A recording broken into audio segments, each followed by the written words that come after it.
Hi, I'm Scott Miller from Local 77P. I'm the president. Uh, I've been a part-time union officer since 1988 here at the local. Became full-time about 1 year ago here as the president of the local. I have several contracts under several companies under contract, approximately about 18 of them. Variances from Coveris, Atlas Tag and Label, R. Donnelly, LSC Communications, Inland Printing, scattered throughout the states. That's it. I'm Rick Street. I'm an organizer with the Graphic Communications Conference, the International Brotherhood of Teamsters. We've been called by a group of workers here at Menasha PrePrint, and we found enough interest that we filed a petition for an election, which is going to be held Thursday, April the 13th. Correct. And we're here to answer questions that have been asked by groups of people at a meeting that we just held.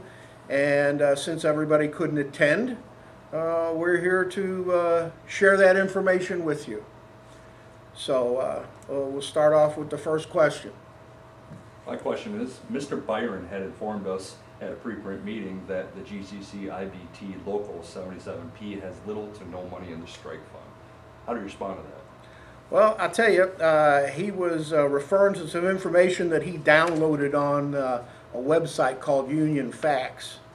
And in 2008, I'll turn the history over to you, Scott.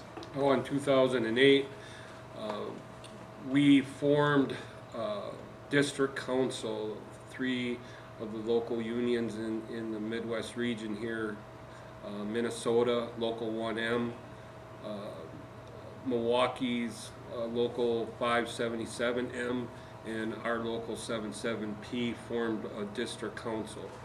Altogether, we have about 39 contracts representing pressmen, bindery, pre-press, art department, and shipping and receiving. In 2008, when we formed district council, we allocated that the Milwaukee office for DC1 finances are throughout the Milwaukee office down in 577M. So push come to shove, they took all the resources, put them in the district council resources, and they have over $1 million. So they have more than enough money to fund what needs to be taken care of to uphold their contracts and protect the members. You can download any kind of bits and pieces of information from the internet to get what you want. Next question, please. Hi Scott and Rick. I have a question about the benefits. I want to make a list. I made a list of benefits that we have received in the past that have been taken away. As a Menasha employee for 20 years, I'm going to name off the list of stuff that was taken away in the last 20 years. Automatic double time for working Sundays. The pension plan was taken away. Progressive raises were taken away. We had a mid-year and a final year review, and raises were received for good production. Sick days were taken away. We used to have a weekly paycheck. Now we have to wait for our money for 2 weeks. We had overtime after 8 hours in a 12-hour shift. If we worked 4 12-hour days, we received 16 hours of overtime. Our vacation pay used to be based off the previous year's salary, so if you worked overtime in the previous year, that was balanced into your vacation pay for the next year, giving you an extra dividend or a bonus on your vacation pay for the next year. We also had paid funeral leave for extended family, but now it's down to our immediate family. We still have a good amount of benefits, but how can we maintain them with Menasha? Or will we still retain them with Menasha if we vote in a union? And that's a good question. And I guess first of all, I would ask you, when they took those things away, did they ever talk to you about it? No, they never talked about it. Did they discuss it with anybody? They just came in and today it's gone. They announced it and they took it away and that was it. Okay.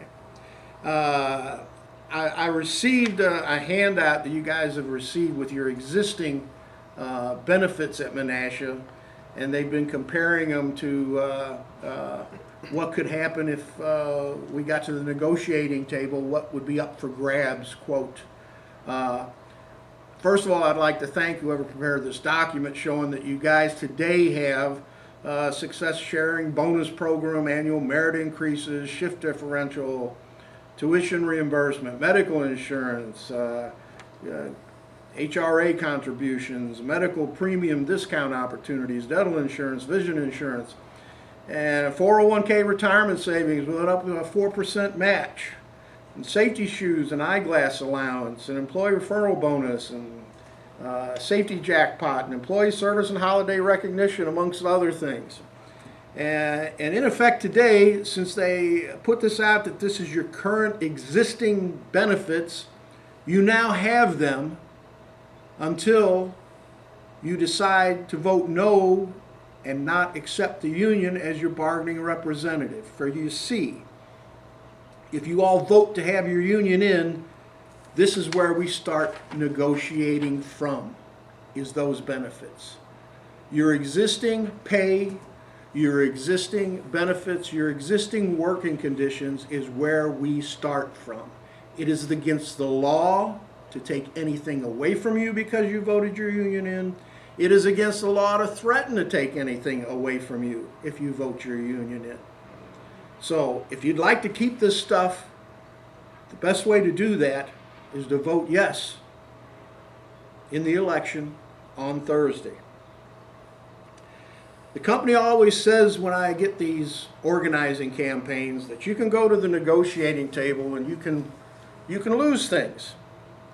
Well, in fact, if you're going to lose something, who's going to gain those things?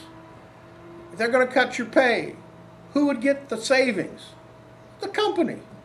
If the company truly believed that you guys would lose things during negotiations, wouldn't they be inviting us inside and suggesting that you vote yes to have unions so that they could come after things? The reality is they can take away anything that you have today whenever they want.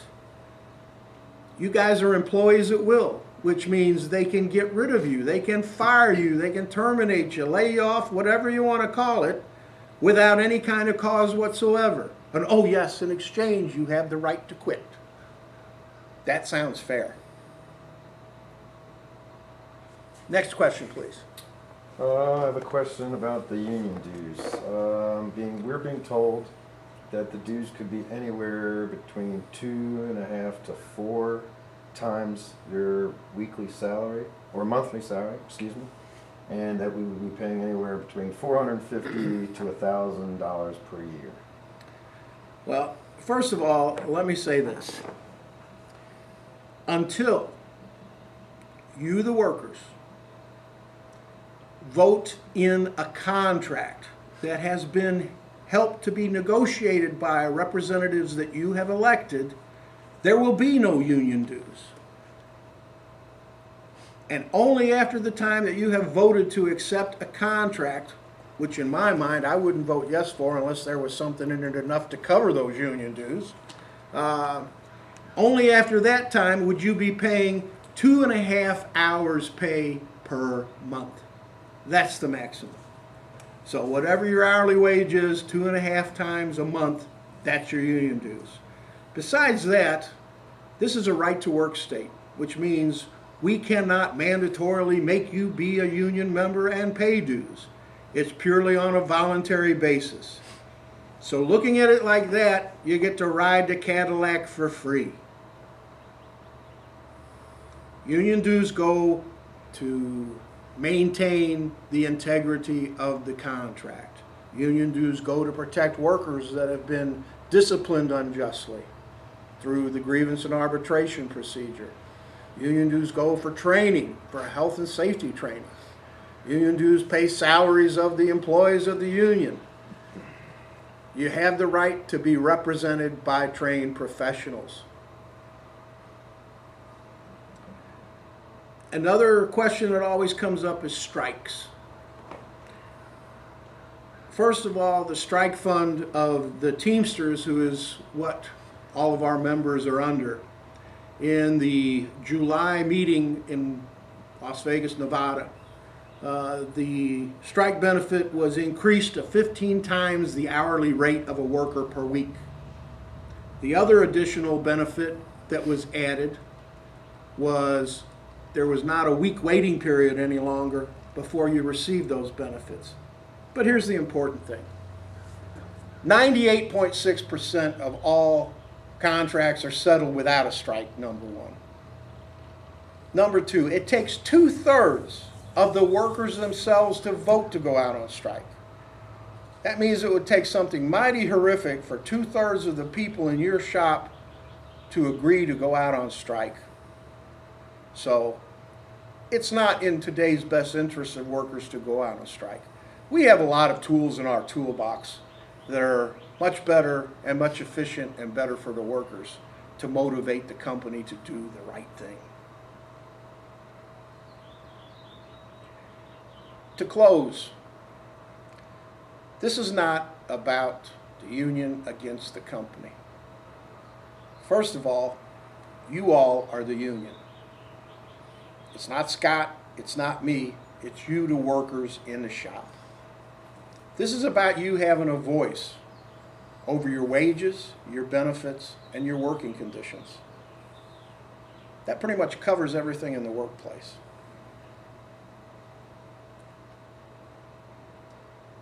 There will be an election on April the 13th. You'll have your opportunity to vote yes. Find out from the committee folks that are in there what the true facts are. Don't fall for partial information and information that is just one-sided and biased to make your informed decision. Everybody needs to vote. Vote to have your voice for your family and your benefit in the workplace. Thank you.